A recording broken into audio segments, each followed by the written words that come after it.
More than 5,000 years ago, in a land carved by two mighty rivers, humanity took its first great step toward civilization. This land was called Mesopotamia, literally, the land between rivers, the Tigris and Euphrates.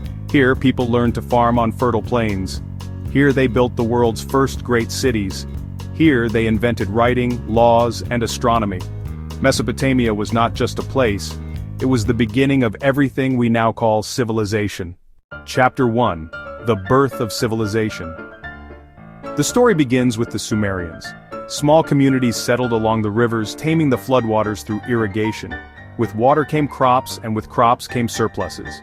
Surpluses meant time to think, to trade, to build. Villages grew into towns, towns grew into cities, and in these cities new ideas were born. The Sumerians created one of the world's first systems of writing, cuneiform. Pressed into soft clay with a reed stylus, their marks recorded everything, from trade agreements to myths of gods and heroes. For the first time, memory no longer lived only in the mind, it lived on clay, surviving across centuries. But writing was not their only invention. They built ziggurats, towering temples that reached toward the heavens. They crafted the wheel, changing trade and travel forever. And they divided time itself, creating the 60-minute hour that we still use today. Chapter 2. The Age of Kings and Empires. From the city-states of Sumer rose kings who sought to unify and expand. The first of them was Sargon of Akkad, who forged one of the earliest empires in history.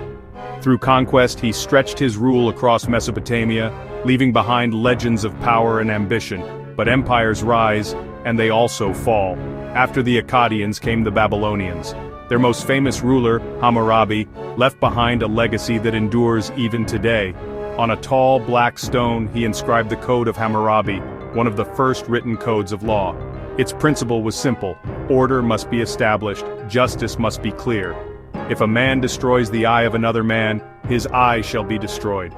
Though harsh, these laws laid the foundation of legal systems across the world.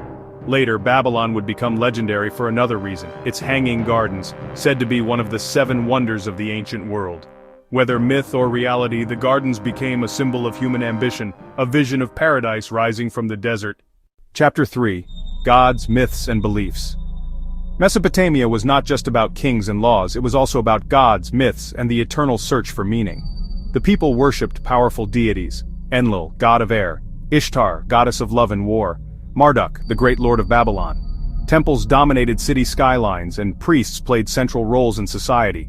From Mesopotamia came one of humanity's oldest stories, the Epic of Gilgamesh. It told of a king who sought immortality, only to learn that all men, even the greatest, must die. It spoke of a great flood, a story that echoes in later traditions, from the Bible to the Quran. Through these myths, the Mesopotamians asked questions we still ask today. Why are we here? What happens after death? What is the meaning of life? Their answers shaped cultures far beyond their rivers. Chapter 4. Decline and Legacy. No empire lasts forever. The wealth of Mesopotamia attracted conquerors. The Assyrians rose with ruthless armies, their chariots striking fear across the land. Later the Persians swept through, adding Mesopotamia to their vast empire. Then came the Greeks under Alexander the Great. City after city fell, languages shifted.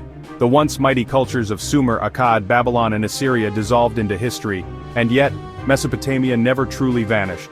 Its inventions lived on. Writing spread, shaping alphabets and literature. Law codes inspired future justice systems. Their study of stars paved the way for astronomy. Even our calendar, our hours, our minutes, echo the genius of Mesopotamia. When we look at the night sky, chart the stars, or write words on paper and screen, we continue the legacy of those who once pressed reeds into clay. Today Mesopotamia lies silent, its ziggurats crumbled, its once great cities buried beneath sand and time. But silence does not mean absence. The spirit of Mesopotamia still flows within us. In every law, in every story, in every dream of building something greater, we hear its voice. This was the cradle of civilization, the place where humanity first stood tall, the place where history began. Mesopotamia, the rise and fall of the world's first great experiment.